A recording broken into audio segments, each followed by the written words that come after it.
Bonjour tout le monde, bonsoir.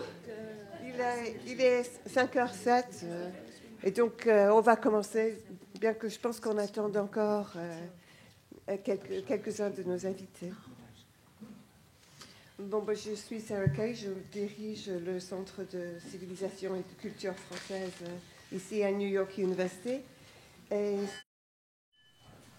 c'est avec grand plaisir que j'ouvre cette deuxième séance de notre festival du prix des 5 continents que nous co-organisons avec l'Organisation internationale de la francophonie, représentée ici par Patricia. Ça a été un grand plaisir de travailler avec vous, Patricia. Et l'ouverture du colloque qui s'est fait hier soir a été vraiment magnifique. Nous reprenons aujourd'hui avec un segment plus universitaire, avec 2 tableaux rondes qui réunissent des écrivains, des éditeurs, pour parler des conditions de travail et de production de la littérature francophone. Après ces 2 tableaux rondes, nous allons repartir d'ici et nous retrouver, je l'espère, au Cornelius Street Café, où nous avons réservé le sous-sol pour des lectures publiques, où vous pourrez entendre d'autres écrivains, certains des gens qui sont ici, qui nous liront des extraits de leurs ouvrages. Je passe donc la parole au premier de nos modérateurs, mon collègue Cyril Yassine, directeur de l'Institut des études françaises ici à NYU, qui présentera les participants. Seule exception, malheureusement, à cette belle table, c'est Kauta Archi, qui malheureusement n'a pas pu venir.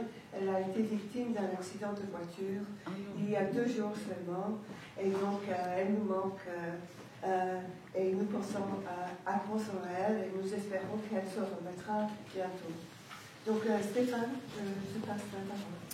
Merci Sarah, et bravo à toi et à l'OIF pour cette belle manifestation qui est une idée importante, je pense, de mettre des auteurs et des éditeurs et des universitaires venus de diverses disciplines en conversation. Je pense que c'est un moyen de décloisonner un petit peu et de créer des échanges qui n'ont pas toujours lieu. Et donc, cette première table ronde aura lieu, portera sur les conditions de production de la littérature francophone, sachant évidemment que ce terme porte à discussion. Parce que ce qu'on appelle littérature francophone n'est pas une chose naturelle, c'est une construction culturelle, économique, politique, qui prend des formes différentes dans différents contextes, évidemment. L'auteur rédige son texte, et ensuite il participe ou elle participe, de près ou de loin, à sa transformation en livre, c'est-à-dire en objet, sinon en marchandise, mise en page par une maison d'édition, mise en couverture, cataloguée, étiquetée, envoyée à des journaux, critiquée, évaluée, parfois primé, parfois lu par des lecteurs, on espère, et puis également par des universitaires. Donc tout ceci met en jeu des enjeux économiques, mais aussi symboliques, évidemment, de légitimation, de reconnaissance, et nous allons parler de tout ça aujourd'hui, j'espère. Donc je dis les choses comme ça, comme elles sont, évidemment, d'une manière un peu crue, mais sans nier, évidemment, la valeur littéraire du livre en question. Et d'ailleurs, depuis une dizaine d'années, sinon plus, des universitaires s'intéressent à ces processus concernant la littérature française et francophone, avec des ouvrages ayant comme la fabrication du classique africain, Packaging Post-Coloniality, Branding the Burr Author, par notre collègue Catherine Kleppinger et d'autres. Donc l'objectif aujourd'hui est de discuter à bâton rompu de ces questions, et je commencerai simplement par 2 remarques d'ordre pratique. La première, c'est que mon rôle à moi est un peu singulier dans la mesure où je ne suis en aucune manière spécialiste de la question. Je suis historien plutôt avec un faible pour le 19e.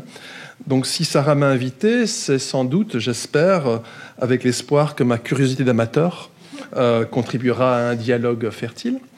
Et puis la seconde chose, c'est que cette table ronde enfin plutôt une table longue, prendra la forme d'une discussion informelle plutôt que d'un événement universitaire un peu formaté. Donc, je n'ai pas vraiment fait circuler de questions auparavant. On s'envoie quelques mails, mais pas tellement finalement. Donc, je vous invite à tous à rebondir sur ce que les uns les autres disent, de vous parler les uns aux autres, de poser des questions. Donc, nous avons donc 3 intervenants et je vais les présenter à tour de rôle en leur posant une question pour commencer. En pensant à cette conversation, pour structurer un petit peu la chose, je me suis dit que nous pourrions nous intéresser à différents moments aux éléments de la chaîne, c'est-à-dire à l'auteur, à l'éditeur, aux critiques, aux traducteurs, au prix, donc à tous ces éléments-là. Mais commençons avec l'auteur. Donc Kim Thuy, ça c'est bien prononcé? J'ai vraiment hoché de la tête, mais en même temps, j'allais vous dire, je ne suis pas experte comme non plus, dans le sens où je ne suis pas une vraie auteure non plus. Ah ben d'accord. Et donc, et je vais essayer d'être auteur, de faire semblant de comprendre ce que je fais, mais sincèrement, l'écriture m'est arrivée très accidentellement et dans le vrai sens du terme, c'est-à-dire que j'ai commencé à écrire parce que je m'endormais beaucoup au feu rouge, et quand vous vous endormez au feu rouge, votre pied devient léger et le frein se relâche et la voiture continuait tout seul, et puis elle a frappé quelques voitures comme ça. Et un des trucs que j'ai trouvé pour rester éveillé, c'était de faire des listes, et au début des to-do list, vous voyez, quoi acheter pour le frigo et tout, et après il n'y avait plus rien à acheter pour le frigo, donc c'était des listes de pays que je connaissais, et ensuite les listes de verbes, des listes de toutes sortes de choses, et à un moment donné j'avais plus de listes à faire, et j'ai commencé à prendre des notes, et donc le livre a été commencé comme ça, au feu rouge, pour rester éveillé. Et jamais je pensais que j'allais devenir auteur, parce que je ne maîtrise pas la langue française. Et la langue est l'outil premier de tout auteur, je crois. Avant, c'était le crayon, mais maintenant, c'est l'ordi et puis la langue. Et vous savez, j'ai pris un cours de création littéraire et on m'a donné 0 pour la maîtrise de la langue, 0 pour la participation en classe. Et voilà. Donc, je n'étais pas du tout destinée à devenir auteur. Et puis, il y a ce manuscrit qui n'était pas un manuscrit, c'était seulement des notes. Et j'avais un restaurant, et un des clients était un client régulier, et je pensais qu'il était libraire. Mais parce qu'il lisait tout seul dans son coin, il semblait pas avoir d'amis. Et donc, j'allais le voir. Donc, en tant que restauratrice, je dis, je vais m'occuper de mes clients. Donc, j'allais le voir au dessert pour lui donner une amie pendant 2 minutes à la fois. Et puis, au cours de l'année, nous sommes devenus amis. En fait, les 2 minutes se sont accumulées. Et c'est lui, en fait, quand j'ai fermé le resto, il dit, alors, qu'est-ce que tu fais? Je suis en punition à la maison, parce que mon mari voulait absolument que je prenne 1 mois pour rêver à ma carrière de rêve, parce que j'ai changé de carrière tous les 5 ans. J'étais avocate avant, j'avais le resto, et j'étais interprète avant ça. Et donc, il dit, bon, là, t'as 40 ans, t'en décides. Et voilà. Et c'est lui qui a pris le manuscrit. J'ai dit, je suis en punition à la maison pendant 1 mois. Et donc, ce que je faisais, c'était de rentrer le texte que j'avais manuscrit dans l'ordinateur pour passer le temps. Et c'est lui qui l'a apporté chez l'éditeur. Et puis, je ne sais pas qu'est-ce qui est arrivé. Il est aujourd'hui dans 27 pays maintenant. Et voilà, et je voyage et je prétends être auteur. Et voilà. Donc, vous prétendez être auteur, donc ces questions sur le métier, sur la condition de l'écrivain, vous pensez à ce genre de choses ou pas trop? Non, je sais qu'on doit être angoissé pour être auteur, et je ne suis pas du tout angoissée. Oui, je suis dans le bonheur que pour moi de pouvoir jouer avec un mot, de chercher le champ sémantique d'un mot, de tourner autour du mot physiquement comme ça pour voir sous tous les angles, est un plaisir mais immense de voir comment je peux utiliser un mot. Et très souvent, quand j'écris, c'est parce que j'essaie d'insérer un mot que j'aime beaucoup, donc je forme l'histoire autour du mot pour pouvoir le présenter. Et non, c'est un privilège en tant qu'immigrante d'arriver au Québec comme ça. Jamais je pensais que j'allais avoir ce privilège de m'asseoir et réfléchir sur un mot. Vous voyez, mon mari, au début, il ne comprenait pas ce que je faisais, donc il revenait à la maison et il dit, alors, comment ça a été aujourd'hui ton écriture? Et j'ai dit, j'ai trouvé mon mot. Et il dit, ton mot? Et il pensait que je faisais une erreur de français, ce qui arrive souvent. Et donc, j'ai dit, oui, un mot. Je cherchais un mot. Et puis, voilà. Donc, c'est incroyable. Donc, je sais que ça peut terminer n'importe quand. Et donc, j'en profite en ce moment de jouer avec les mots. Et puis, voilà, prétendre, oui, maman travaille. Mais en fait, oui, je m'amuse. Et donc, je suis pas une vraie auteure parce que j'ai pas d'anxiété, j'ai pas d'angoisse et j'ai pas, voilà, tout ce que je fais, c'est j'essaie de partager avec le lecteur, ou sinon quand j'écris, c'est ce que je trouve beau, tout simplement. Donc, vraiment, autant un mot qu'une histoire, un personnage, un objet, j'inclus, mais je n'ai pas d'autres ambitions, en fait. Donc, Voilà. donc Dan, éditeur, tu es angoissé. J'aime beaucoup. Je le tutoie parce que je le connais, excusez-moi. Oui, je suis Dan Simon de Seven Stories Press. Je suis ici en tant qu'éditeur, mais j'adore ce que tu viens de raconter. Et oui, pour moi, c'est d'un côté le plaisir de lire, le plaisir d'écrire, le plaisir de lutter, et puis c'est la lutte. Et la lutte... la danse, non? La danse, j'adore que tu sais ça, que tu dis ça, mais oui, la danse, mais non, mais la lutte est différente que le plaisir. La lutte littéraire, c'est plutôt le fait qu'on a quelque chose de merveilleux, mais vraiment merveilleux. Il faut que tout le monde arrête et ne fait rien pour 2 jours que de lire ce livre. Mais on marche contre les forces d'ennui, de la commerce, de l'ignorance, de la manque de curiosité, le capitalisme, de racisme qui est vraiment fort dans le monde et qui concerne notre sujet aujourd'hui. Et on a les forces qui sont... on est petit. C'est-à-dire le monde des maisons d'édition, c'est un monde qui est tout à fait petit par rapport aux autres mondes médiatiques. Et nous, comme maison particulière, on est même plus petit.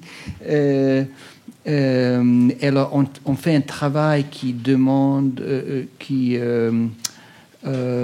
peut bien utiliser beaucoup de ressources, de réseaux.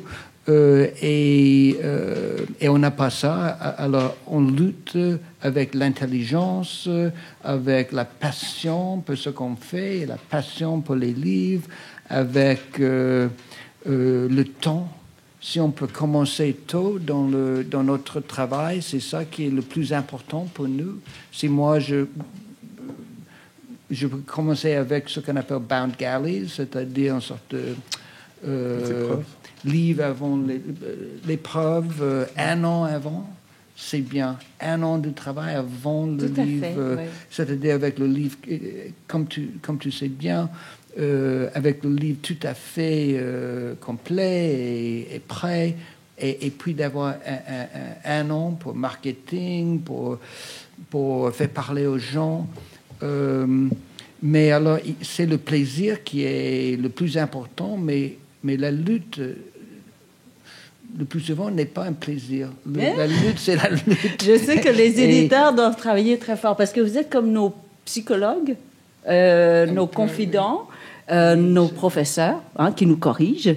et qui aussi, ceux qui nous... Comment on dit ça? Je ne sais plus c'est quoi le mot, mais quelqu'un qui nous frappe le derrière comme ça pour qu'on avance.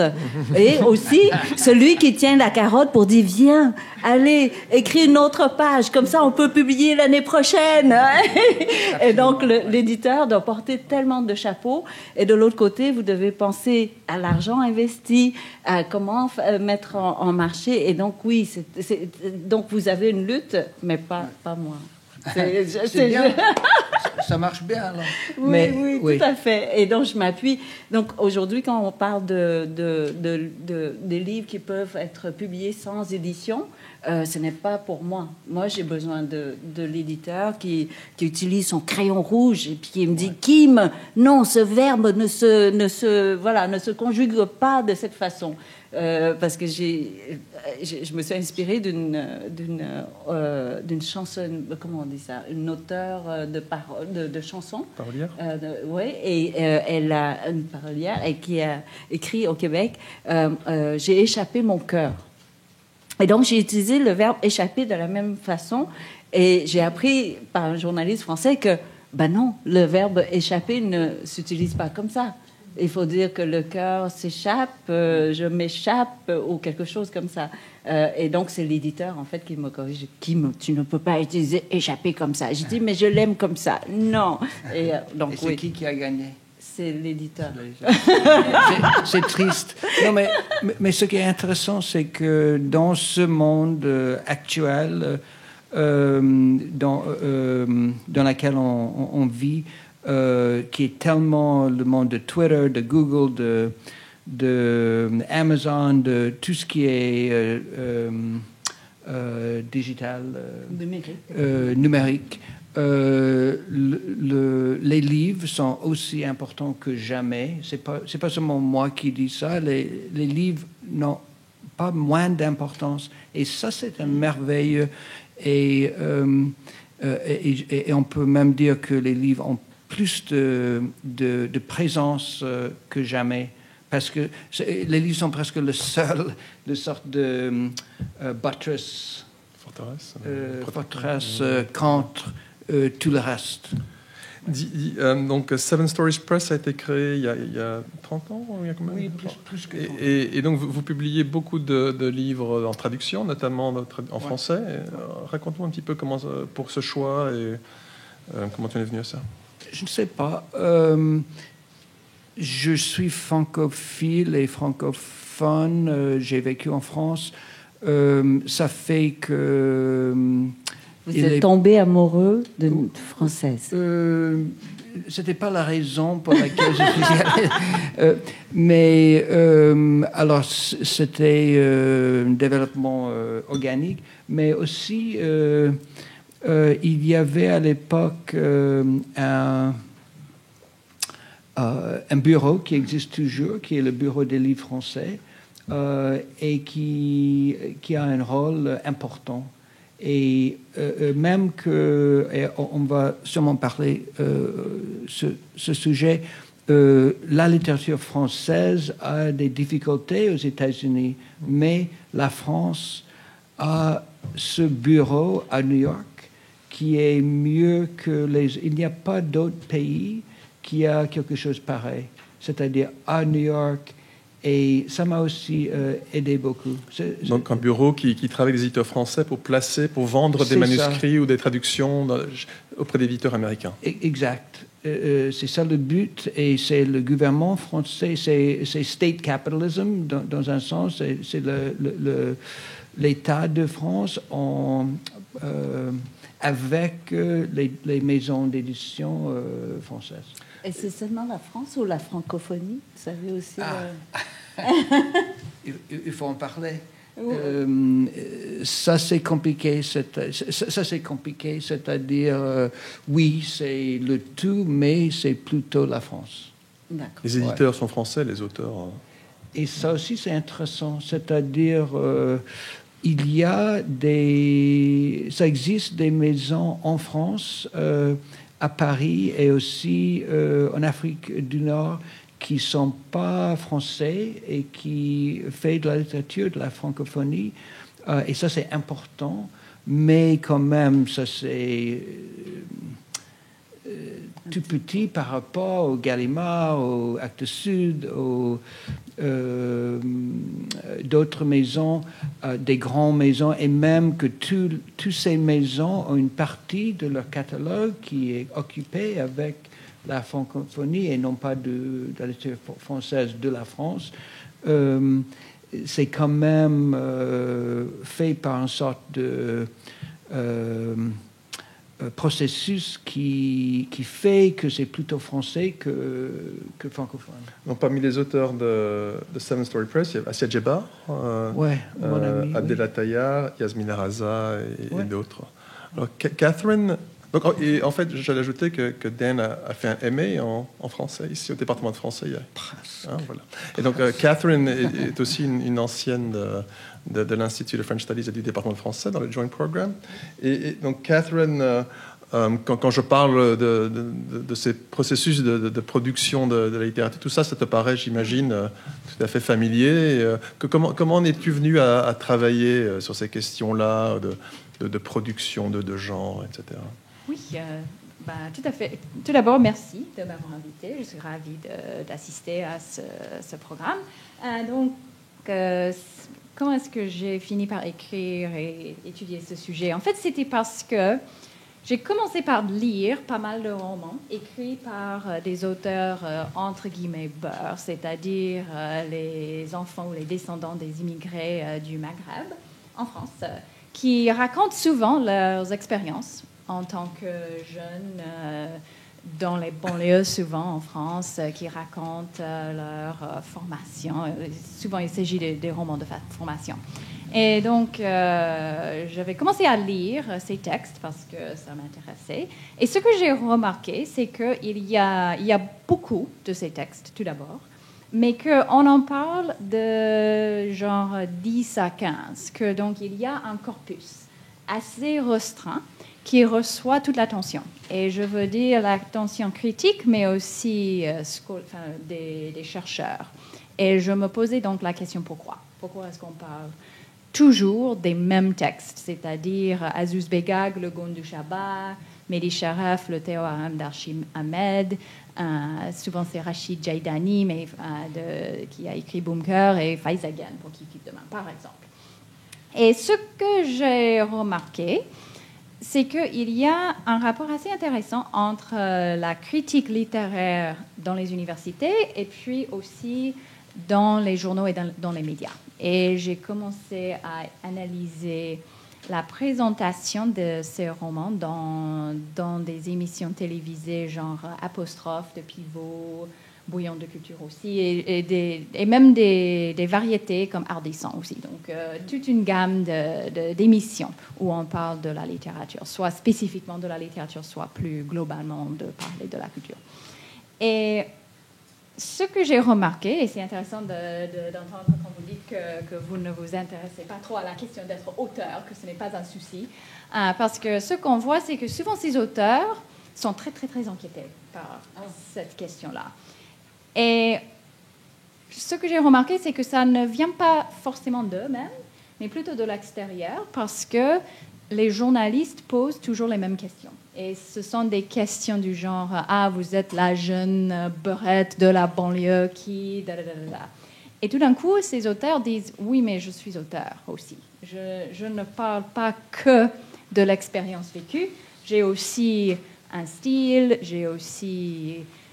des décisions esthétiques qui entrent dans mon écriture. » Et c'est ça qui m'a beaucoup frappée. C'est ce rapport entre l'idée de témoigner d'une expérience spécifique et de témoigner de cette expérience de façon artistique, mais d'être traité, plus ou moins, en tant que témoin factuel, sociologique, journalistique. Et que ça touche quelque chose que, d'une certaine manière, pour une certaine élite de la critique littéraire, ces gens-là ne sont pas des auteurs, ce sont des journalistes, ce sont des sociologues. Et c'est ça qui me frappe. Et donc, je ne sais pas si vous avez remarqué cette expérience aussi Oui. ou...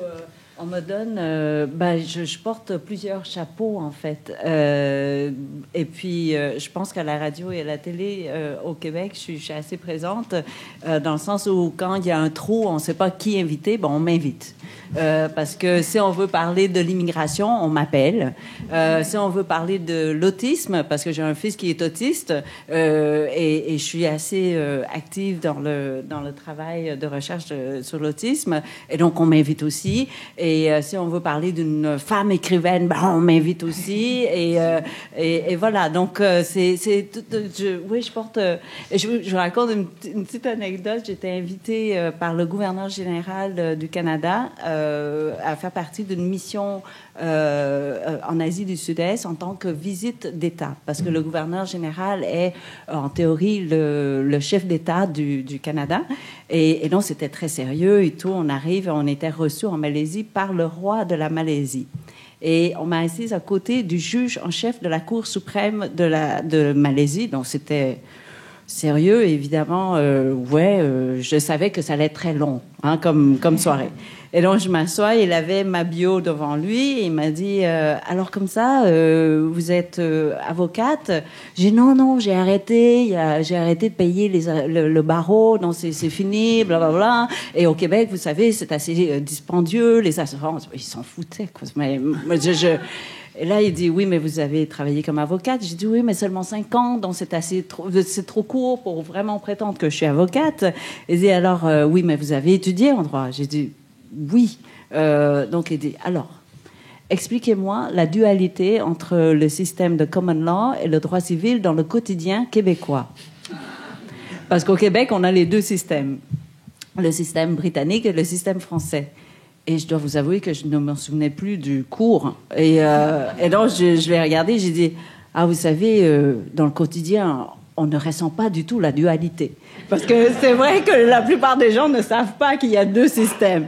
Et donc, il m'a regardé et il m'a dit, non, mais qui est cette fille en tant que déléguée officielle de la délégation canadienne? Et on n'était que 8. Et donc, il regardait encore la bio et il dit, alors quel est votre rôle dans cette délégation? Et je n'avais aucun rôle. Personne ne m'avait dit que c'était quoi mon rôle. On m'a dit, viens. Alors, je suis allée, c'est tout. Et donc, j'ai inventé une réponse. Et j'ai dit, vous savez, au Canada, on doit respecter plusieurs critères. Le premier, il faut une femme dans une délégation. Je suis la femme des 8.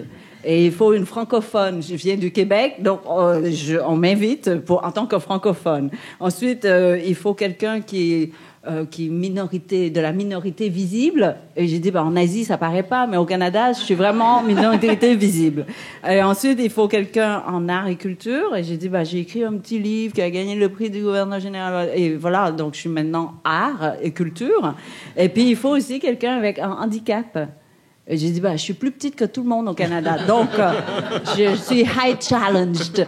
Et donc, le Canada épargne beaucoup d'argent en m'invitant. C'est une chambre d'hôtel au lieu de 5, une bouche à nourrir au lieu de 5. Et voilà.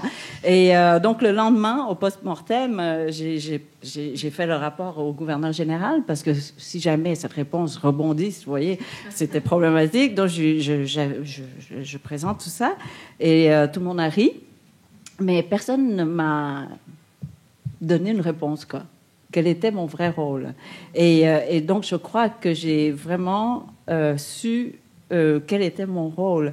Et je dirais que je suis très confortable à ce qu'on me dise « Ah, elle est auteure, elle n'est pas auteure, ou auteure migrante de la littérature migrante, ou littérature québécoise, ou littérature canadienne. » Peu importe. L'important, c'est qu'on fasse avancer des idées, quoi. Qu'on partage des mots, qu'on incite les gens à lire. Et donc, peu importe ce qu'on me donne comme titre, si cela est un véhicule pour faire lire un livre, pourquoi pas? Voilà. Donc, j'ai pas beaucoup d'angoisse, vous voyez. Non, donc Catherine, j'imagine qu'en écoutant ce que disait Kim, ça a dû t'intéresser, vu que dans ton livre, donc Branding the Bird Author, le titre de ton livre, tu t'intéresses également aux manières Donc en fait, tu montres comment ces auteurs se retrouvent eux aussi obligés de jouer un rôle, un rôle qui est défini de l'extérieur par les médias, par les maisons d'édition. On va y revenir, et Dan, j'aimerais avoir ton avis là-dessus. Et tu montres en fait comment certains acceptent de jouer le jeu. Par exemple comme Mehdi Charef, joue un peu le rôle du guide des banlieues, comme tu dis. Et puis d'autres, et Kautar Archi, dans son livre, en parle aussi. Elle parle d'une intériorisation des règles du jeu par certains écrivains, par exemple Kamel Daoud, qu'elle évoque. Mais d'autres disent non. Donc peut-être un peu parler de ça. Et puis après, on parle un peu d'Assia Djebar aussi, qui a dit non un petit peu, il me semble. Oui, en fait, c'est Faiza Gen qui dit souvent non, le plus fortement, je veux dire. À l'époque, ça veut dire, parce que c'était quand même en 2004-2005, quand elle est sortie son premier roman, Kif Kif Demain. Mais en fait, ce qui m'a frappée avec sa stratégie, tout d'abord, je crois que il y a cette différence de génération, comme on dit en anglais, que Faiza, c'est une digital native, dans le sens où elle a grandi avec la télé, avec les interviews. Elle est vraiment très à l'aise à l'écran. Donc, je crois que ça joue un rôle. Mais ce qu'on voit dans ces interviews, c'est que donc on lui pose une question genre vous avez écrit pour montrer la situation difficile des jeunes femmes qui ont souffert et elle va très vite au but en disant vous me posez cette question parce que et puis elle comme vous avez dit, elle énumère les raisons pour lesquelles elle remplit les critères, elle satisfait les critères. Et donc, elle a très, très bien dit exactement, elle a décortiqué, je trouve, ce qui entre en jeu avec ce genre de questions. Mais ce que j'ai remarqué aussi, c'est que elle a commencé par faire ça avec son premier roman, mais elle a changé quand même de stratégie parce que elle a aussi compris, et elle a parlé de ça à la télé, elle a compris qu'elle a quand même une occasion unique, particulière, pour parler, pour partager quelque chose, et elle ne voulait pas oublier ou minimiser l'importance de cette opportunité. Et que donc, ce qu'elle a fini par faire ensuite, c'est de répondre à la question en disant, voilà les problèmes que je trouve, voilà, je pense, là. Et donc, elle a bien expliquer quelque chose pour partager l'idée. Et ensuite, elle dit, mais cette question me rend mal à l'aise. Et voici pourquoi. Et donc, elle a fini par faire les deux, d'une certaine manière, de répondre à la question, mais aussi de montrer que le fait même de poser cette question montre une certaine idée reçue concernant son travail. Je dirais que c'est, dans mon cas, probablement parce que j'ai l'impression que quand on donne une voix à, je ne sais pas, peut-être c'est le statut d'immigrant pendant un moment, et puis réfugié aussi. Très souvent, les réfugiés et les immigrants n'ont pas de voix. Alors, quand on me demande d'être la voix de ceux qui n'ont pas de voix, je crois que, personnellement, je ne me sens pas...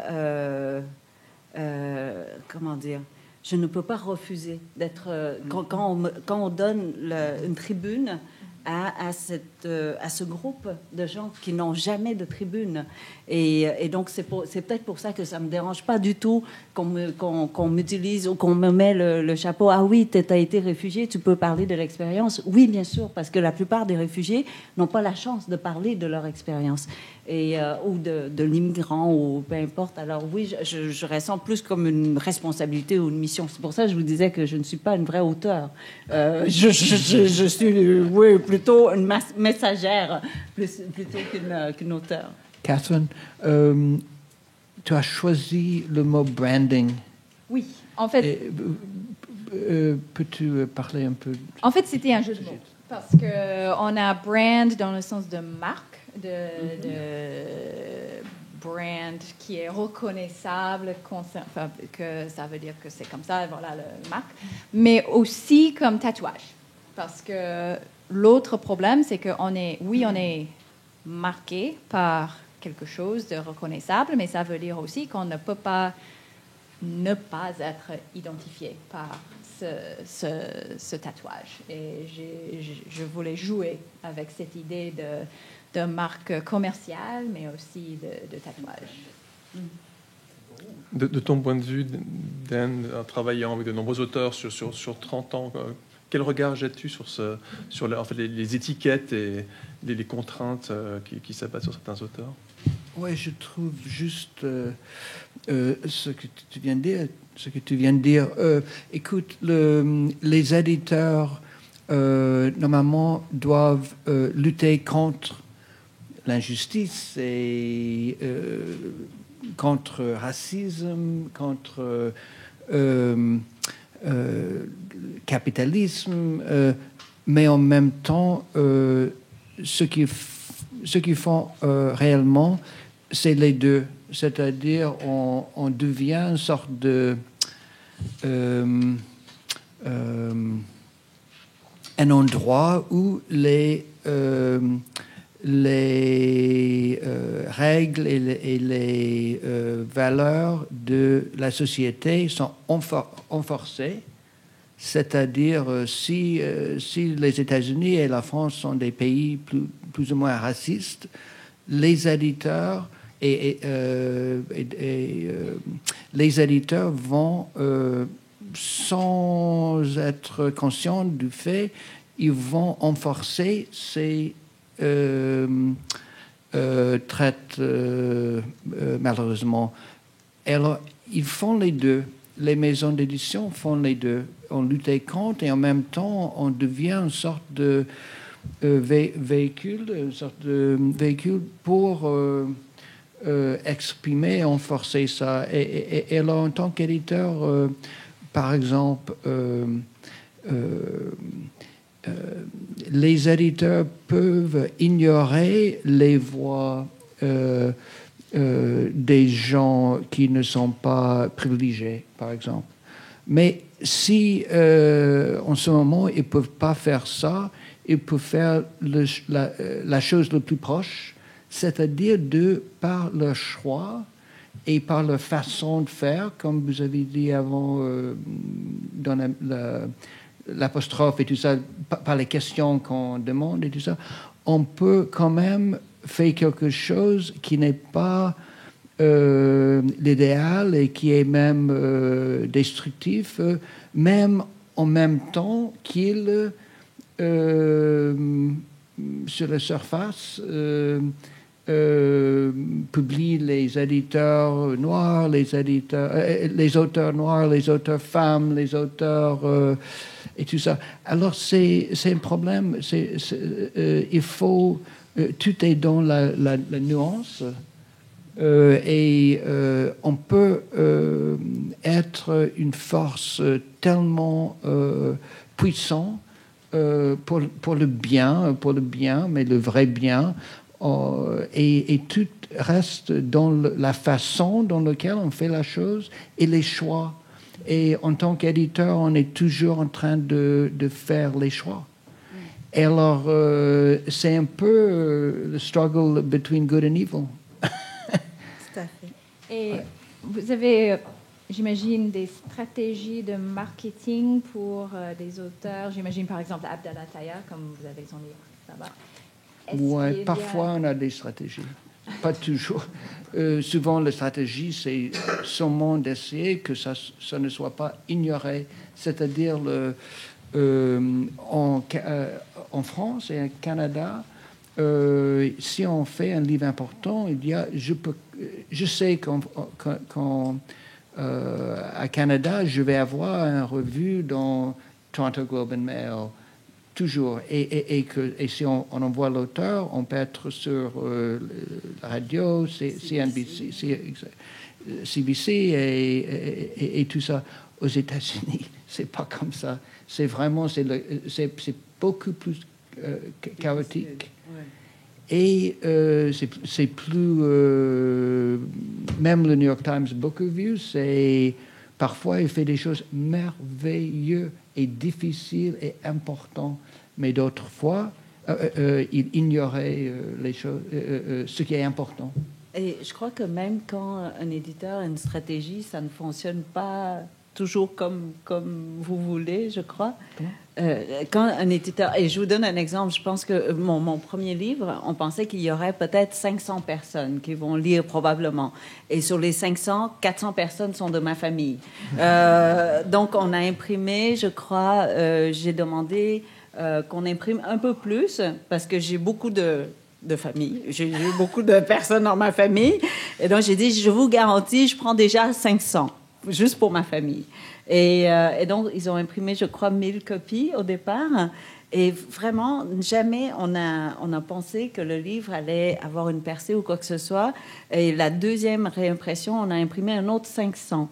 Et puis un autre 500 jusqu'à un moment donné, on a compris qu'il y avait une vague. Et là, on a commencé à réimprimer à 1000 ou 2000 et jamais on n'avait pensé que Rue allait, être lu dans les écoles, être lu, analysé et tout ça. Et donc, il n'y avait pas de stratégie et finalement, ça fonctionnait. Et puis, il y a d'autres livres où il y avait des stratégies et ça fonctionne plus ou moins bien. Et je crois que... Ouais. Parfois, j'ai une stratégie. Par exemple, j'ai publié un mec qui venait de la rue et il était drogué avec le crack et tout ça. Mais c'était un vrai écrivain. Et mon but, ma stratégie, c'était juste qu'il soit pris comme un auteur et non comme un homme noir qui prend le crack. Et en fait, on a réussi dans ce cas-là, parce que le média aime redire les mêmes histoires. Alors, homme noir, crack, homelessness, ça c'est facile pour eux, mais de changer le jeu et de quelqu'un qui a arrêté de prendre le crack et qui maintenant il a son appartement et c'est un vrai écrivain. Ça, c'était le but et ça marchait, merveilleusement. Avec Annie Ernaux,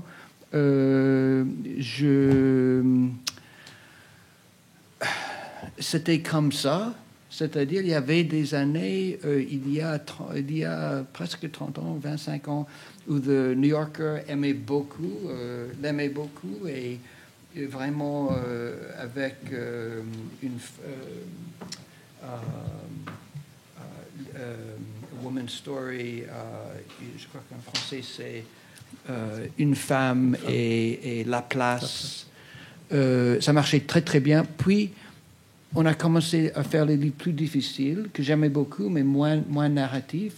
Et ça vraiment, comment dirais-je, bottomed out.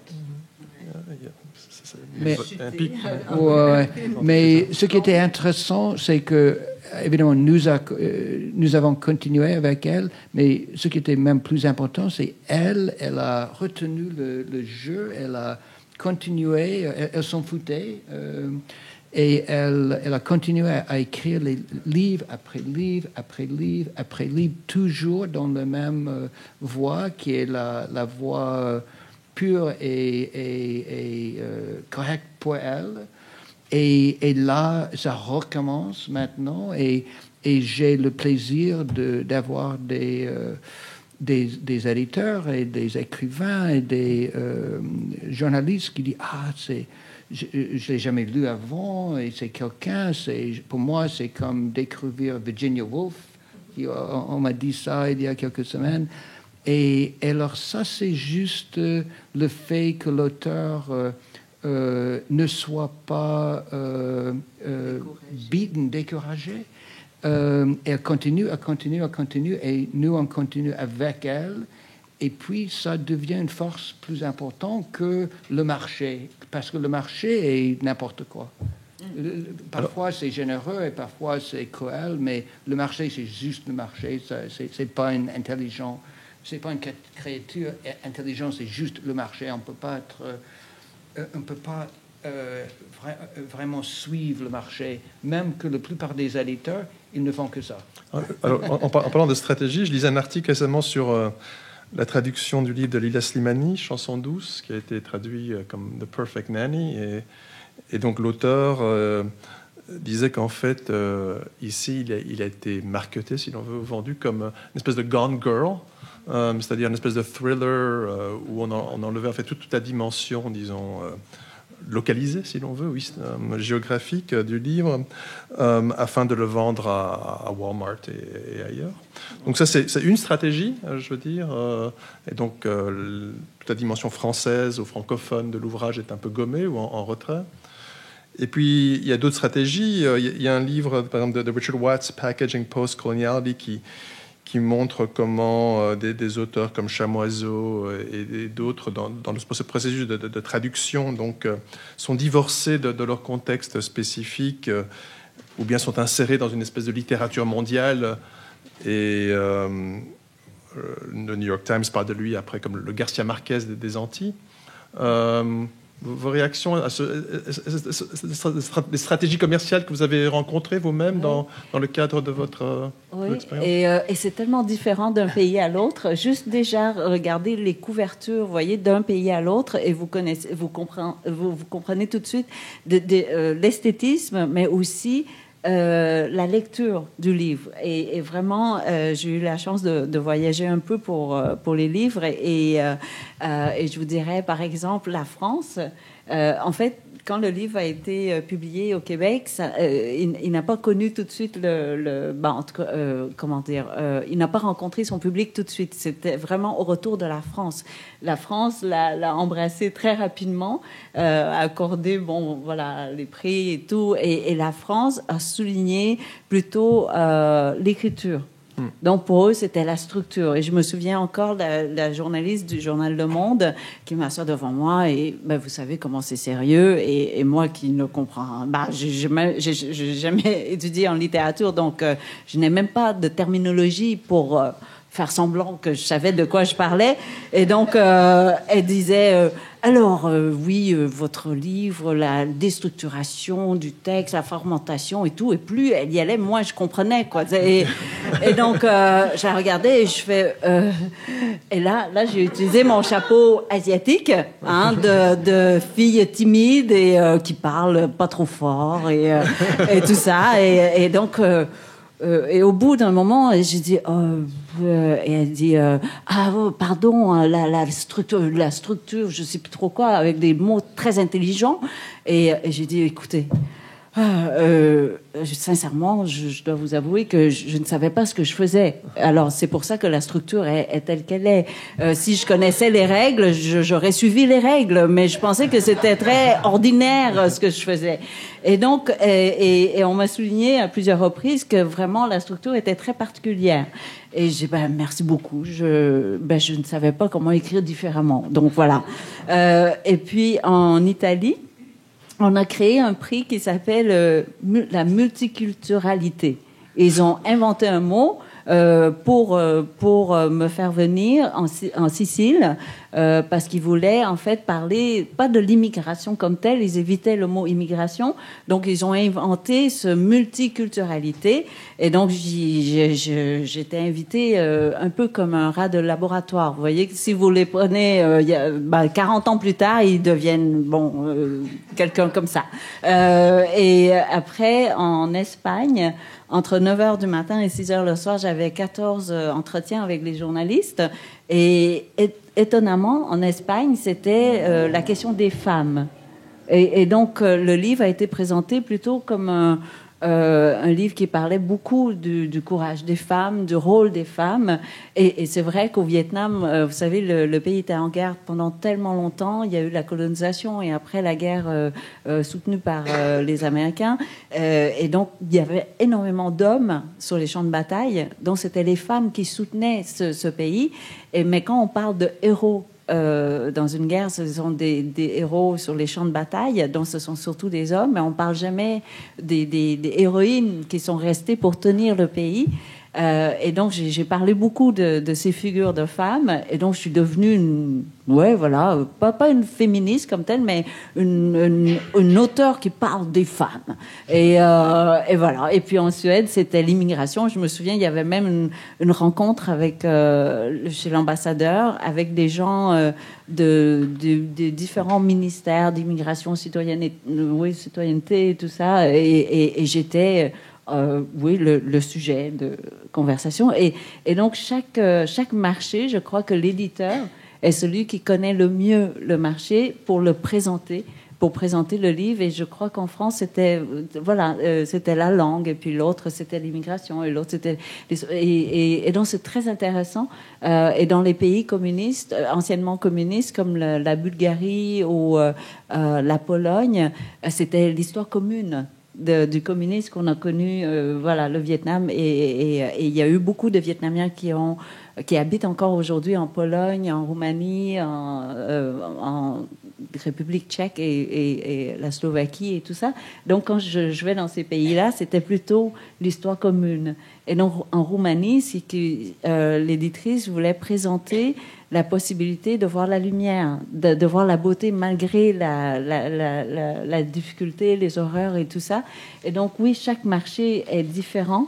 Et donc, c'est un plaisir de découvrir le livre. À chaque fois que j'arrive dans un nouveau pays, c'est un nouveau livre. C'est magnifique. Tout ceci me fait penser à l'auteur, c'est un pseudonyme, je crois que le mot en français c'est surenchère, c'est ça, literary hoax. Supercherie. Supercherie, c'est ça. Je savais que surenchère, non, je sais pas. Supercherie littéraire, qui est donc un literary hoax d'un auteur qui a choisi ce pseudonyme de Paul Smail. Vous avez peut-être entendu parler.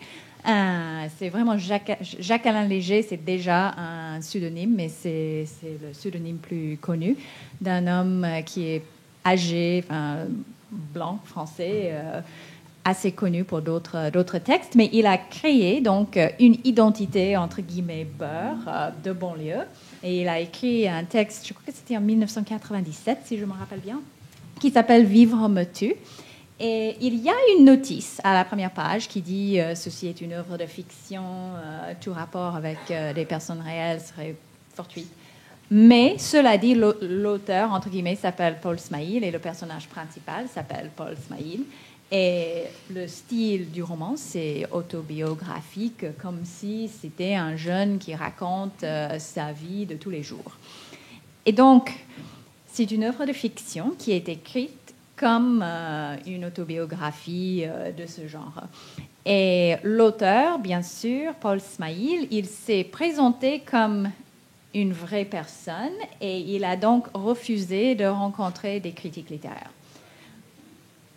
parce qu'il n'existait pas. Mais il n'utilisait pas cette justification. Il avait choisi une autre stratégie et c'était donc de dire, il a écrit des interviews par fax, par exemple, avec le Nouvel Observateur, et il a dit « Je refuse de faire des interviews parce que dès que vous voyez mon visage, vous aurez des idées concernant mon identité. » Et donc, il a dit qu'il refusait de parler avec les journalistes parce qu'il ne voulait pas subir cette lecture prédéterminée.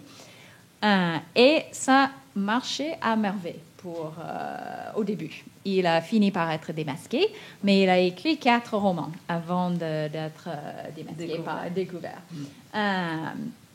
Et quand je l'ai interviewé, je lui ai parlé de cette situation et il a dit qu'il pensait qu'il serait découvert dès le premier roman. Il pensait que ça ne marchera pas, je m'amuse. Et puis, c'est parce que la critique littéraire a tellement apprécié ce personnage et cette identité qu'il a décidé de continuer. Et que donc c'est grâce à ou à cause de cette réception littéraire qu'il a continué parce que ça marchait. Et donc ça révèle une certaine lecture aussi, que quelqu'un qui n'existe pas peut inventer une identité qui sera acceptée. Et il s'est découvert. Est-ce qu'il s'est dénoncé lui-même ou est-ce qu'il a été découvert par... Il a enfin été... C'est une histoire assez compliquée, mais c'est l'attaché de presse de sa maison d'édition qui a décidé de lancer un débat en disant « Oh, peut-être que Paul Smail n'existe pas ». Et c'était pour stimuler, pour attirer plus d'attention. Et ça a continué. Donc, ensuite, on a démasqué. Et apparemment, selon mes conversations avec l'éditeur, il n'était pas d'accord avec cette décision. Et donc, il a viré l'attaché de presse pour avoir révélé une identité.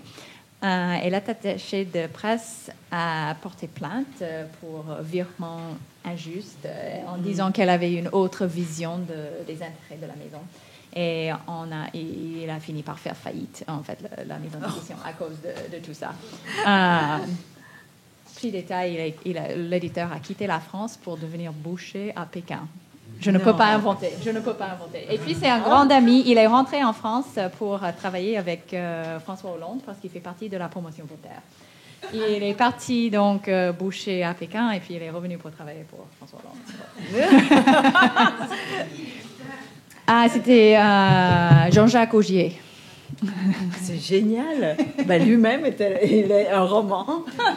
Quelle stratégie. Et donc, c'est la question de l'auteur qui est constamment renvoyé à sa biographie, et qui ne peut pas y échapper. Et donc, il y a certains auteurs qui disent non, elle ne va pas parler de la biographie. Et vous-même aussi, on vous pose constamment la question et vous dites, je vous cite, « Mon récit n'est pas un récit autobiographique, ce livre-là n'est pas mon histoire, je prends l'excuse de raconter à travers moi l'histoire de tous ces gens que j'ai croisés, malgré leur souffrance, leur immense pauvreté. Il y a dans leur histoire une beauté extrême. » Donc vous n'êtes pas prisonnière de votre biographie. Non, pas du tout. En fait, je me donne entière... Comment je vous dirais ça? Je me donne la liberté de travailler la fiction et je me donne aussi la liberté sur la réalité. Donc, donc il y a une confusion des deux, je vous dirais, la réalité et la fiction. Ma mère vous dirait que, oui, Kim s'invente que ma vie est une fiction en soi, parce que je ne vois jamais comme mes frères ou ma famille à un événement. Quand je sors d'un événement, je décris l'événement complètement différemment de tout le monde, parce que je ne sais pas, je vois jamais et est-ce que ma vision est la bonne ou la leur? Je ne sais pas. Et je vous donne un exemple. On est allé au Mexique pour aller voir les baleines requins, c'est ça? Les grands là qui mangent les krill, vous voyez, les petites crevettes. Et donc, on plonge pour voir. D'abord, il y avait le trajet en bateau. Et j'avais la nausée, le mal de mer, et je me dis, mais attends, il y a 40 ans, je me suis enfuie sur un bateau, et maintenant je paye pour être sur un bateau, être mal comme il y a 40 ans, c'était impossible. Donc j'en voulais beaucoup à mon mari de m'avoir forcé à prendre ce bateau. Et après, quand on a plongé, il y avait un guide, et il m'emmenait vers la baleine, bon, je sais pas comment on appelle, ou le requin, baleine, la baleine requin. Mais tout ce que je voulais voir, c'était les krills. Parce que les krills étaient tellement translucides ou transparents, je vous dirais, que dans l'eau, c'était comme des étoiles. Et donc, je me suis souvenu d'un astronaute qui disait que quand on est dans l'espace, on a le vertige parce qu'on ne sait pas où est le haut, où est le bas. Et la même chose pour les plongeurs, les gens qui font des plongées. Et j'ai dit, mais j'ai le même vertige parce que je ne sais plus où est le haut et le bas et toutes ces étoiles, donc ça ressemblait plutôt à un ciel et tout. Et au retour à la maison, pas à la maison, mais à l'hôtel, les gens nous demandaient si ça valait la peine d'aller visiter, de faire ce tour en mer. Et j'ai commencé à dire oui, c'est extraordinaire, c'est comme un ciel étoilé dans la mer et tout. Et au bout de 15 minutes, ils m'ont dit, mais est-ce que tu as vu des baleines? Et j'ai dit, bah oui, bien sûr, ils étaient énormes, c'était 15 mètres de long, alors comment ne pas les voir? Donc il n'y a rien à dire sur les baleines, mais les krills, il n'y a personne qui m'avait dit qu'il y aurait des krills. Et donc, vous voyez, donc je ne sais pas si c'est la fiction ou pas, parce qu'il n'y a personne qui a parlé des krills de ce groupe, et on pensait que j'hallucinais. Et donc, dans l'écriture, je crois qu'on a le droit de se donner la liberté d'avoir son angle, je vous dirais, ou sinon son point de vue sur la réalité, qui peut-être est un petit peu à côté ou pas tout à fait... et donc, je joue tout à fait, à la fois avec la fiction et la réalité. Dan, pour poursuivre, tu disais il y a un instant que le succès d'Annie Ernaux a eu des hauts et des bas. En général, aujourd'hui, on en est où un peu dans la présence de la littérature francophone, non pas exclusivement française, mais sur le marché, en termes de commercial, j'imagine que c'est pas très important, mais il y a des évolutions. Et puis, en termes de reconnaissance symbolique aussi, comment tu vois la chose? Ouais. Enfin, l'ironie, c'est que la France est vraiment incroyablement généreux en recevant les auteurs américains.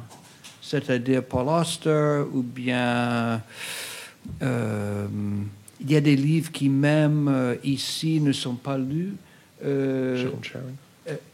Jerome Sharon, Stoner.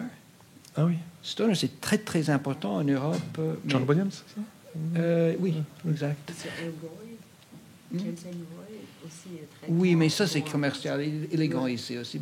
Mais Edgar Allan Poe, Robert Frost, il y a des choses qui étaient dans un sens. Il y a des auteurs qui étaient découverts en France, des Américains, qui ne sont pas appréciés ici. Ça c'est incroyable. Ici, nous sommes un pays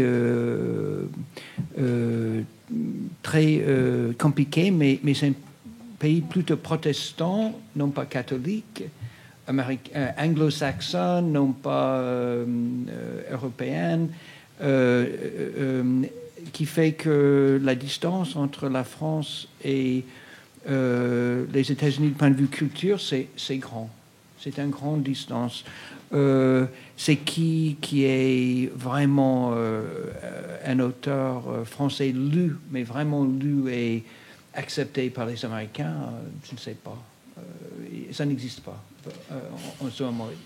Cet auteur, ça serait bien, peut-être toi, mais un auteur francophone qui vraiment avait un grand impact, un grand sur la culture américaine, ce serait vraiment bien, mais on n'a pas vu ça depuis je ne sais pas quand. Et alors, je trouve que la réception ici dépend très souvent sur des choses, des petites choses comme un individu. Par exemple, je dirais que ces dernières années, la librairie Albertine est devenue importante. Et ça, c'est incroyable parce qu'au début, c'était une idée, puis c'était n'importe quoi, puis c'était pas bien, mais après quelques années, ça s'est devenu quelque chose respecté ici à New York. Et c'est-à-dire d'avoir un lancement à Albertine, actuellement, ça se fait. Et c'est quelque chose qu'on ne dit pas, oh, oui, mais ça ne compte pas. Ça compte. Et alors, il y a des petites choses comme ça qui sont vraiment importantes. Parfois, ça peut être une stratégie. On a fait l'année dernière le livre de Lola Lafont qui s'appelle La petite communiste qui ne sourit jamais. Et c'est un bon livre et c'était publié dans, je ne sais pas, une vingtaine de pays, une trentaine de pays. Et elle m'a dit que il s'agit de gymnaste rouménienne parce que Lola est moitié rouménienne, elle a eu sa naissance en Roumanie. Alors, chaque éditeur avait deux choix: de le faire comme un livre pour l'Olympique, qui était en même temps qu'on publie le livre ici, ou de le faire comme un livre sur la Roumanie et sur le fait d'être de l'autre côté de Iron Curtain et la vie là-bas. Et Lola m'a dit que là, dans les pays où on a fait comme un livre sur sportif, enfin le sujet sportif, ça n'a pas marché. Et quand on prend l'autre trajet qui était un peu plus difficile, ça marchait mieux. Alors, stratégie, c'est important, mais je trouve que plutôt il s'agit de les petits poches, les petits endroits qui peut être influentiel. Alors, j'aimerais terminer, avant d'ouvrir à des questions, avec un dernier sujet, c'est en fait les prix littéraires, vu qu'on parle de ça aussi aujourd'hui. Et donc, Bon, en France, évidemment, on sait que les prix littéraires occupent une place à part dans le jeu institutionnel depuis longtemps. Et puis également des prix littéraires francophones. Certains remontent loin, comme le Grand Prix littéraire de l'Afrique, qui remonte à 1924. Mais d'autres, on dirait qu'ils sont multipliés dans les années 90, comme le prix Tropique en 91, le prix des 5 continents, évidemment, en 2001, puis après, ou d'autres également. Catherine, de commencer avec toi. Donc, pendant longtemps, les auteurs qui n'étaient pas vraiment franco-français n'étaient pas vraiment primés, qui correspondent à un certain modèle, n'étaient pas primés par ces prix. Est-ce qu'il y a un changement pour l'instant? Et si oui ou non, comment l'expliquerais-tu?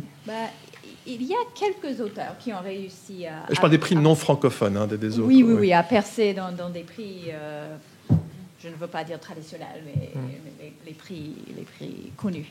En fait, je ne veux pas voler l'argument de Kauta, qui n'est pas là, mais je peux quand même vous présenter un peu ce qu'elle dit, parce qu'elle va publier un article dans un recueil que je dirige.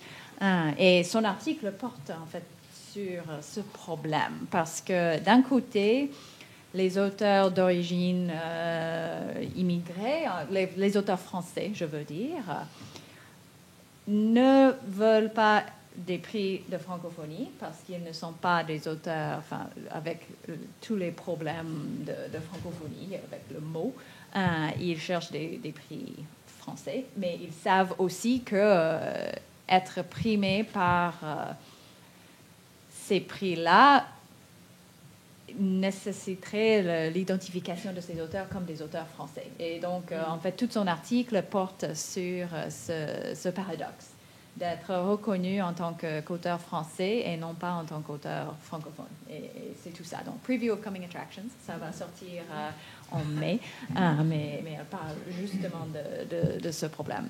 En ce qui concerne donc des prix récents, j'essaie de trouver des exemples. Je crois que le seul exemple qui me vient en tête, c'est celui de Sabri Louata, qui est donc auteur assez intéressant. Il a écrit une quadrilogie, il y a 4 volumes, et il s'agit d'un polar, mais c'est aussi beaucoup plus qu'un polar. Il y a des aspects de romans populaires avec beaucoup de personnages et des chapitres très, très brefs. Mais il a réussi à percer un peu, et il a reçu des prix, mais c'est surtout des prix de polar, encore une fois. Donc, c'est un prix pour la littérature française, mais c'est quand même une littérature très spécifique. Ce n'est pas le Goncourt, par exemple. Alors, il y a des auteurs qui sont très critiques des prix. En préparant cette journée, j'ai lu, par exemple, la critique de Ursula Le Guin, qui est morte il n'y a pas longtemps, et qui a des mots très durs sur les prix. Elle dit « As a way to honor a writer, an award has genuine value, but the use of prize as a marketing ploy by corporate capitalism and as a political gimmick by its awarders has compromised their value. » Mais par contre, pour vous avez remporté beaucoup de prix, et vous avez des prix à la fois donc en France, Grand Prix RTL, donc c'est bien mis en évidence sur le livre, et puis mais également le prix des 50, vous avez finalisé pour le prix des 5 continents et le prix du gouverneur général, et vous avez dit le prix du gouverneur général m'a donné des ailes pour aller cueillir tous ces mots dans tous ces endroits et les accumuler sur ce bureau comme des trésors ramassés. Je m'en souvenais pas du tout. C'est très beau, ça.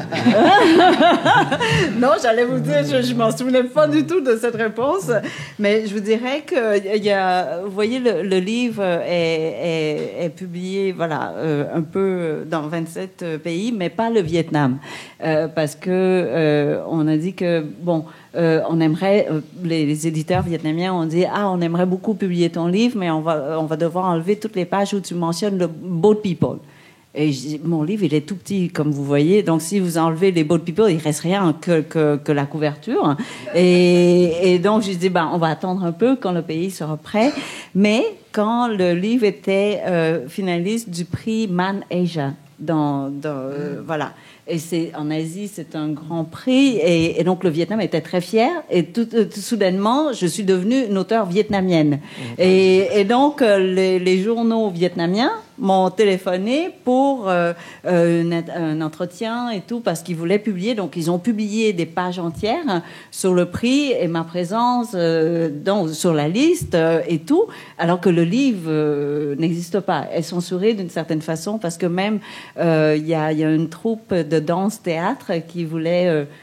faire une pièce à partir du livre, ils n'ont pas reçu le permis de production. Donc, ils n'ont pas pu présenter Donc, vraiment, le livre n'existe pas, mais en même temps, on célèbre quand je fais partie d'un prix.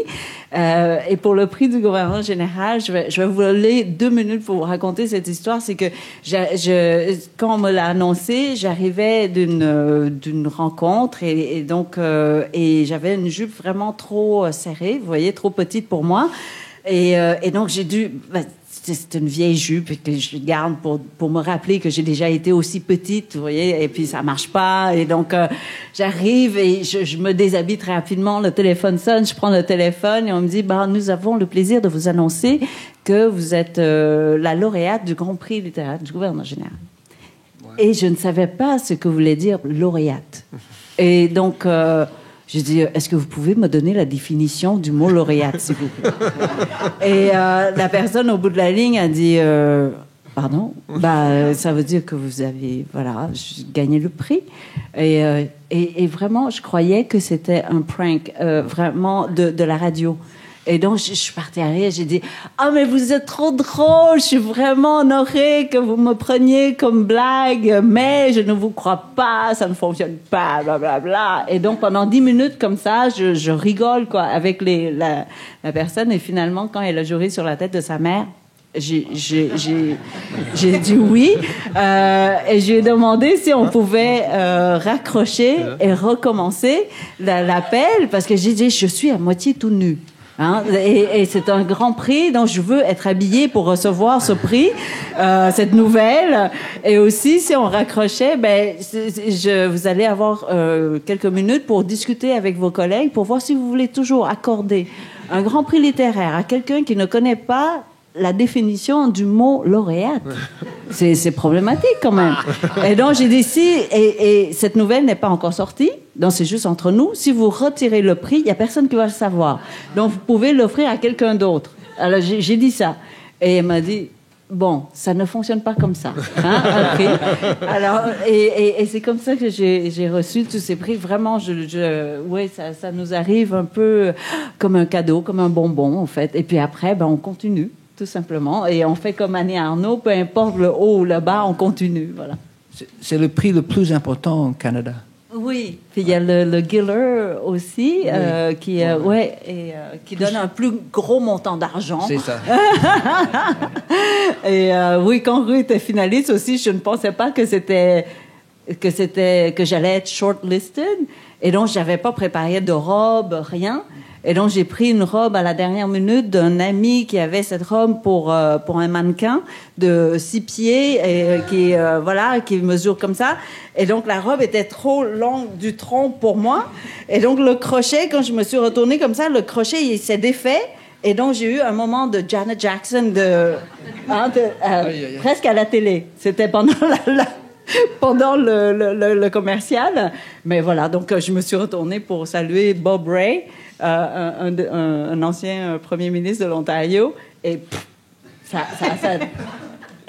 voilà. Donc c'est mes histoires de prix. Chaque prix est une... Oui, il y a toujours des... Et le prix, si vous écrivez, si vous êtes auteur, je vous conseille vraiment d'écrire votre premier roman et de le soumettre au prix de Monaco, parce que vous êtes reçu vraiment par la princesse Caroline. Et donc, elle nous a reçus à 3 reprises en 48 heures. Vraiment en petite communauté. Et c'est extraordinaire. Hein. Quand on est reçu par la royauté, il faut saluer d'une certaine manière, mais c'est très intéressant. Voilà. Il nous reste quelques minutes pour quelques questions dans la salle, avant qu'on fasse une pause. Et donc, vous allez me demander qu'est-ce qui est arrivé à la robe. Non.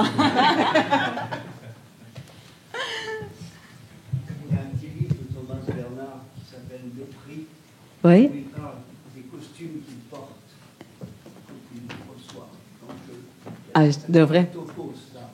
Oui, je devrais peut-être aller le lire et choisir les costumes. Non, le paradoxe, c'est que la France et les États-Unis sont très très proches, des grands amis, mais de point de vue littérature, quand il s'agit de la littérature française aux États-Unis, il nous manque quelque chose. Je ne sais pas, mais... Il faut créer un nouveau prix. Il y a un prix qui s'appelle le prix France-Québec. Ah oui. Donc, nous, on a fait le pont avec... Oui, mais on est plus proche encore un peu. Beaucoup plus proche. Entre le Québec et la France. Et, ah oui, et le prix de Monaco, c'est que quand vous êtes reçu, vous arrivez en fait à l'aéroport de Nice, et donc il y a les limousines qui arrivent pour vous prendre, quoi. Et le plus drôle, c'est que tous les chauffeurs étaient des chauffeurs, c'était des femmes, toutes belles, toutes les couleurs de l'arc-en-ciel qui vous attendent comme ça. Et une fois que vous êtes dans la limousine, elles vous parlent de littérature. Et donc, elle a commencé à me parler de Maupassant, de Guy de Maupassant. Mais je ne connaissais rien de Guy de Maupassant. Donc, je savais pas quoi... je savais pas quoi répondre. Donc, j'étais supposée d'être finaliste et finalement, j'ai eu une leçon littéraire de la chauffeur. Donc, je vous conseille vraiment ce prix parce qu'on revient avec... enrichi, quoi. Question? Quelqu'un? Oui? D'abord, merci beaucoup. Je ne sais pas si... c'est trop gentil. Merci à vous quatre. Je ne sais pas si on a assez du temps pour discuter ce sujet, mais j'aimerais très bien savoir vos impressions sur le débat sur les genres littérature française, littérature francophone et la distinction, pas la distinction, on dirait peut-être, certains diront au moins la ghettoisation de la littérature francophone et cette idée de parler d'une littérature en langue française qui, je pense, est beaucoup plus américaine que français. Mais j'aimerais bien savoir vos idées là-dessus et votre réception, par exemple. Et voilà. Très vite, je peux dire que je suis fascinée par le débat qui passe maintenant entre certains auteurs comme Alain Mabanckou et Abdurrahman Waberi et Emmanuel Macron.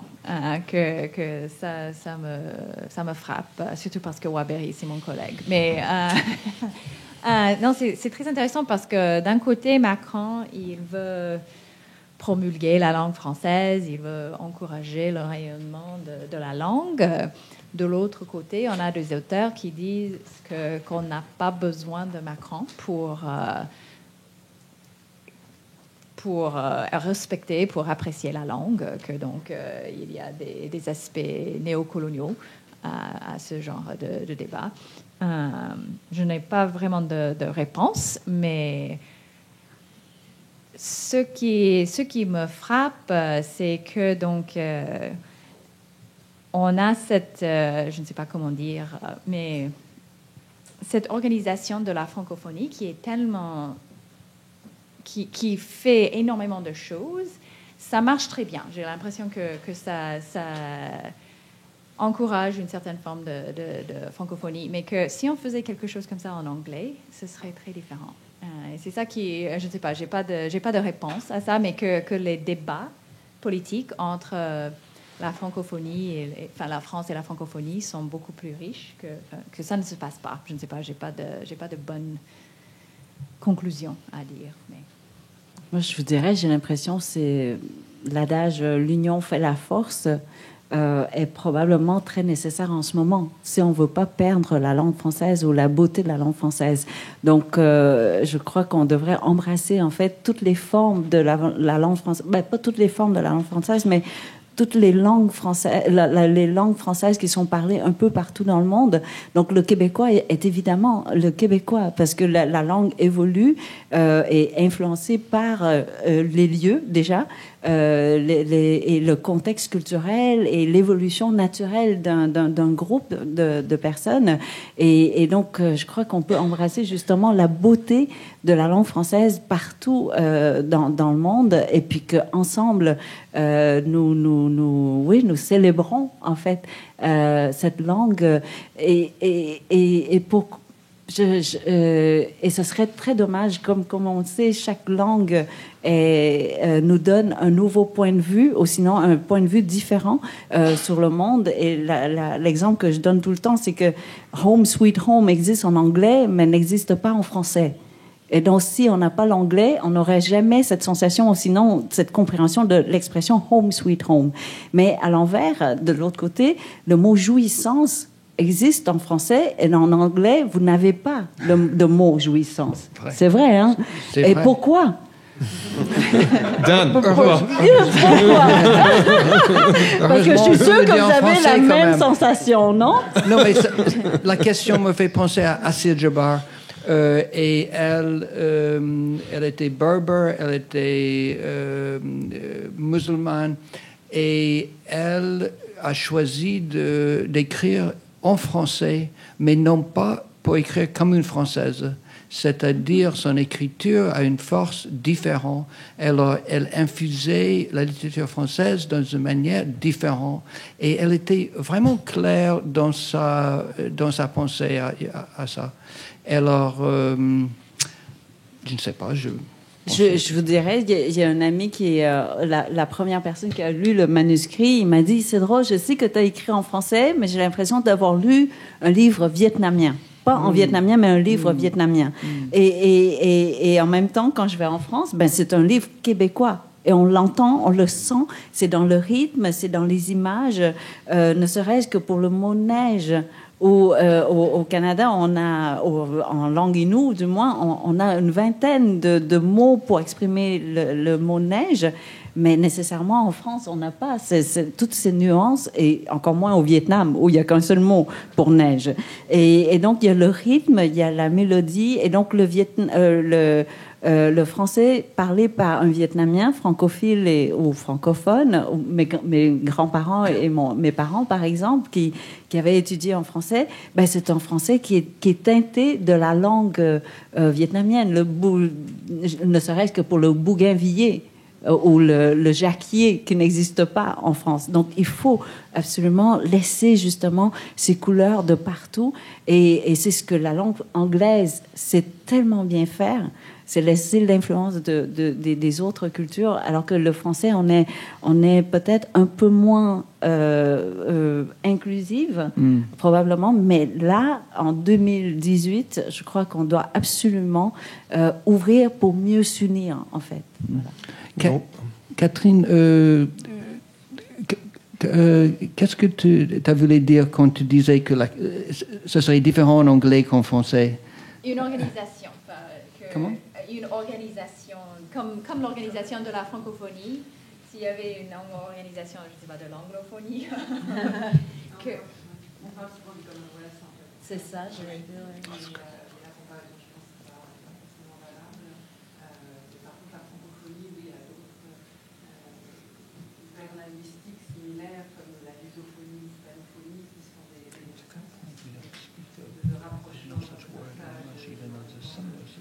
Ouais.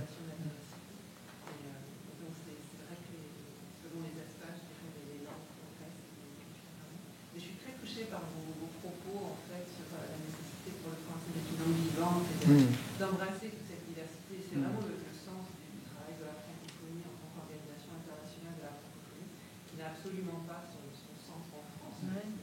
Donc, vraiment qui rassemble, une organisation qui rassemble des influences extraordinaires. elle ne disparaît pas, en fait. Elle grandit, voilà. La langue est vivante, elle évolue, et c'est tout le sens du travail que l'on fait aussi tous les 4 ans. On fait un rapport sur l'évolution de la langue française dans le monde, et qui révèle à quel point la langue est vivante et à quel point ses centres de gravité sont multiples, en fait. Et donc, je suis très touchée, voilà, parce que je pense que ce que vous dites est extrêmement important sur la radicalité du français, et très touchée par votre humilité, parce qu'au début, vous nous avez dit, je ne suis pas français. Mais c'est vrai. C'est pas vrai, vous étiez parfaitement français. Et Yamen Manal, ce matin, à minuit, présentait aussi à la Librairie des Nations Unies son livre. Il disait moi j'écris en français, mais je n'écris pas le français, etc. C'est pas vrai. Le français, c'est très différent de faire ça, ou comme Assia Jabbar, que de seulement publier ou écrire dans la langue française comme telle. C'est vraiment, c'est ça qu'il faut faire. Oui, aimer la langue française. Mais j'aimerais juste spécifier. J'ai appris à Chicago, parce que je reviens d'une tournée là-bas, et on m'a appris que, au Vietnam, tu sais, maintenant, il n'y a que 600 000 Vietnamiens qui parlent le français sur les 90 millions. Donc, est-ce que le Vietnam est encore un pays francophone? Et j'ai dit oui, si, parce que ce n'est pas une question de langue seulement, c'est aussi la mentalité. Et le Vietnam a encore une mentalité francophone et surtout sont francophiles. Et on ne doit pas rejeter ou écarter ces pays qui ont cette influence francophone depuis tellement longtemps, ne serait-ce que dans la langue vietnamienne. Vous savez, le mot gâteau vient vraiment du gâteau français. Parce que, et donc, en vietnamien, il y a le mot vietnamien qui est gâteau, ban, et gâteau. Donc, quand on parle du gâteau, c'est gâteau. Et le guidon des bicyclettes. Bon, enfin, il y a toutes sortes de choses qui... Et donc, dans la mentalité même, dans la façon de fonctionner des Vietnamiens, ne serait-ce que les cafés, qu'on s'assoit comme ça, qu'on prend un café dans un pays anglophone, il n'y a pas cette culture. Et donc, je crois que la francophonie, c'est aussi ça. C'est la mentalité derrière, ou à l'intérieur d'une culture, et non pas seulement la langue. Voilà. Écoutez, je pense qu'on va poursuivre cette discussion sur les thèmes de diversité interne et d'unification, parfois des forces commerciales et politiques qui tentent justement à figer les choses dans la seconde table ronde. Mais Kim et Catherine... Éditeur, il faut toujours la mise en marché. Kim, Catherine, Dan, merci beaucoup à tous les trois. Merci beaucoup.